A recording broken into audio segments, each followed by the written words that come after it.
So morning on this final morning here in New York, it's day 5 of the AdForum Summit. So I'm just going to do a quick recap of day 4. We started off at Worldwide Partners. Now, they are an independent group of independent agencies, and how they operate is there's no hierarchical structure. So it's not as if all the agencies report into one person, not at all. The owners of the agencies, who are all entrepreneurs, run the network. And obviously, if they have multinational pitches, which they do, and they've got some global clients that they manage all over the world, then they all work together very successfully. And they're global. They do have representation in South Africa. In fact, Media Mix 360 is their media agency. They are thinking about a creative agency in South Africa as well. But that's something I'll talk more about when I'm back in the country. So very interesting. They do lovely work, and they've got a variety of clients. They position themselves as, able to take on the clients that are actually a little bit too small for the big networks. And we know that, sometimes the big network agencies say that they can take on these smaller clients, i.e. less than, let's say, 100 million a year, but actually they struggle to really service them properly. And so Worldwide Partners' positioning is that they can manage those quite easily. Anyway, so that was a really good session, and we were at a venue called the Roxy Cinema, which is a beautiful building.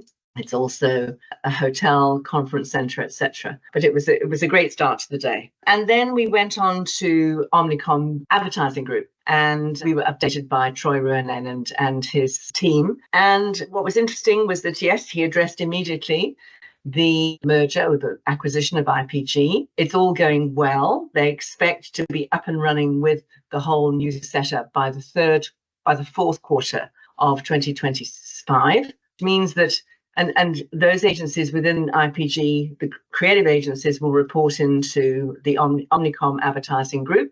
The media agencies will report into the Omnicom Media Group, and that's all on track. Obviously, there's hurdles always along the way.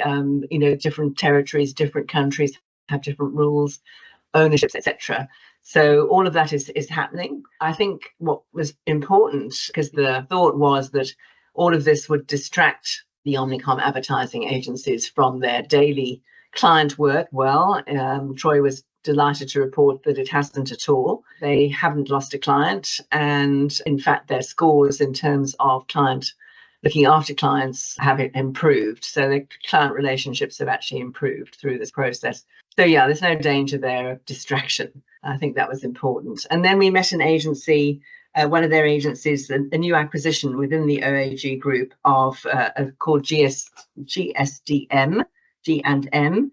They are an agency from, they've been going for a long time, and they are from their headquarters are in Austin, in Texas. So it's really great to meet them. They have a particular way of working. And they're very much in touch with what they call Main Street America. So they really understand the day-to-day needs of the average American consumer. Very successful agency, charming people, and showed us some great case studies, which will be delightful to actually show all of you when I get there, when the masterclass. I'm feeling a bit fuzzy this morning. It is, after all, 4 days of this intense activity.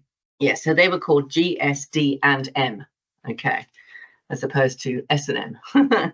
Okay, so then after OAG, we had a lovely lunch there with them. And then from there, we went to Jellyfish. And Jellyfish, as you know, is also in South Africa. And they were acquired a couple of years ago by the Brand Tech Group. So we had a very interesting update with them. They are very technical, but they've been using AI for years. It's deeply embedded into everything that they do. So nothing new to tell us there, apart from making the observation that, they're way ahead in terms of what they should be doing. They started out so Jellyfish started out as essentially a media performance digital agency, but they've now obviously broadened their capabilities and services into creative as well. So interesting agency. They showed us a lot of nice stuff. A lot of it was very confidential, so I'm not going to be able to share very much later in June, but at least we've got an inkling of what they're like.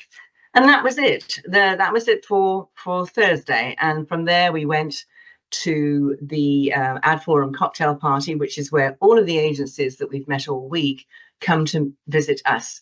And we went to a restaurant called the Brasserie in Grand Central Station. You can imagine. I mean, it's one of the busiest places I've ever seen. And of course, that station is absolutely beautiful with the most magnificent ceiling. So that was wonderful to see, and a lot of enjoyment. Great to see everybody and catch up with them.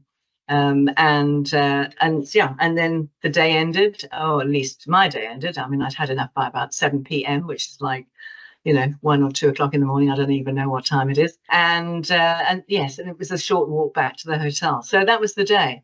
It was really great. So looking forward to wrapping up today. We've got 2 agency sessions this morning. So I'll be doing a report back later this afternoon, and see you all in South Africa when I get back. Bye for now.